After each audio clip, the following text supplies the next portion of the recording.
తిరుమల తిరుపతి దేవస్థానం chairman BR నాయుడుపై కొంతమంది YCP నాయకులు చేస్తున్నటువంటి దుష్ప్రచారాలను ఖండిస్తున్నామని ఆంధ్రప్రదేశ్ కాకతీయ సేవా సమాఖ్య అధ్యక్షులు కొడాలి వెంకట సుబ్బారావు అన్నారు. ఏలూరు నగరంలోని శాంతినగర్లో ఈరోజు కమ్మవారి సేవా సమితి ఏలూరు ఆధ్వర్యంలో విలేకరుల సమావేశం జరిగింది. ఈ సమావేశానికి ఏలూరు జిల్లా అధ్యక్షులు వీరామాచినేని ప్రభాకర్ అధ్యక్షత వహించారు. ఈ సందర్భంగా కాకతీయ సేవా సమాఖ్య ప్రచార కార్యదర్శి విజయవాడ వెంకట్రావు మాట్లాడుతూ టీటీడీ చైర్మన్ బిఆర్ నాయుడు మచ్చలేని వ్యక్తి అని అన్నారు. దైవ సన్నిధిలోనే 24 గంటలు అక్కడ ఉంటూ ప్రజలకు సేవ చేస్తున్నారని, అటువంటి వ్యక్తిపై కొంతమంది అవినీతి ఆరోపణలు చేస్తున్నారని ధ్వజమెత్తారు. రాష్ట్రంలో ఉన్న వారందరినీ కూడా బయటకు లాగడం అనేది సమంజసమేనా? ఇది ఎంతవరకు కరెక్ట్? అయితే ఈ లడ్డు విషయంలో జరిగిన అవకతవకల విషయంలోనే వాళ్ళని ఈ పాటికి జైల్లో పెట్టాల్సింది మన ప్రభుత్వం. కానీ కొంచెం కన్సర్న్ ఉపయోగించి వాళ్ళని సరే క్షమించి కొంతసేపు ఆలోచించి కూలంకుషంగా ఆలోచించాలనే విషయంతో చంద్రబాబు నాయుడు గారు కానీ ఇటు పవన్ కళ్యాణ్ గారు కానీ ఆలోచించి చేస్తున్నారు. కానీ వాళ్ళని అలా క్షమించకూడదు అనేది గట్టిగా శిక్షించాలి. ఏదైతే వాళ్ళు ఇలా ట్రోల్ చేస్తున్నారో వీళ్ళు ఇప్పుడు వాళ్ళు అయ్యారు, రేపు నెక్స్ట్ అవ్వచ్చు. పవన్ కళ్యాణ్ గారిని కూడా అదే విధంగా ట్రోల్ చేశారు, చంద్రబాబు నాయుడు గారిని కూడా అదే విధంగా చేశారు. కానీ వీరు ఎవరిని తగ్గనివ్వకుండా వాళ్ళు అలా చేస్తున్నారు. కాబట్టి వాళ్ళకి గట్టి శిక్ష అయితే పడాలి. నా పేరు బెజవాడ వెంకట్రావు, ప్రధాన కార్యదర్శి ఆంధ్రప్రదేశ్ కాకతీయ సేవా సమాఖ్య.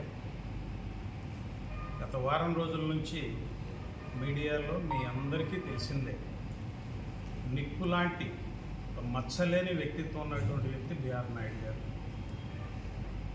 ఆయన స్వామికి సేవ చేసుకుంటున్నాను అని నెలలో 25 రోజులు కొండపైన ఉంటున్నారండి.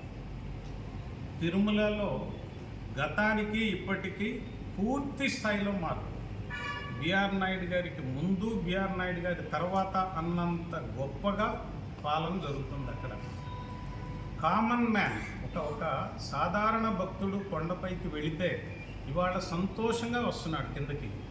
తృప్తిగా టిఫిన్ ఉంది, భోజనం ఉంది, వీలైనంత త్వరగా దర్శనం ఉంది, వసతి కల్పిస్తున్నారు, అన్ని సౌకర్యాలతోటి అద్భుతంగా జరుగుతుంది. అలాంటి పరిపాలన అక్కడ జరిగిన అస్తవ్యస్తమైనటువంటి రకరకాలుగా గతంలో జరిగినటువంటి అన్నీ బయటకు వస్తున్నాయి ఒక్కొక్కటి. ఇప్పుడు మీకు అందరికీ తెలిసిందే, 68,17,000 కేజీలు నెయ్యి అని చెప్పి లడ్డూలకు సప్లై చేశారు. ఎక్కడ ఒక పనికి మాలిన డైరీలు, భోలే బాబా డైరీ, వైష్ణవ డైరీ, ఇట్లాంటి చెత్త డైరీల నుంచి ఇన్నింటిలు పెట్టి కనీసం 68 లక్షల్లో 68 గ్రాములు కూడా నెయ్యి అనేది లేదు. ఇవాళ అక్కడ ఎలాంటి పరిస్థితి అంటే 23 కోట్ల లడ్లు తయారు చేశారండి.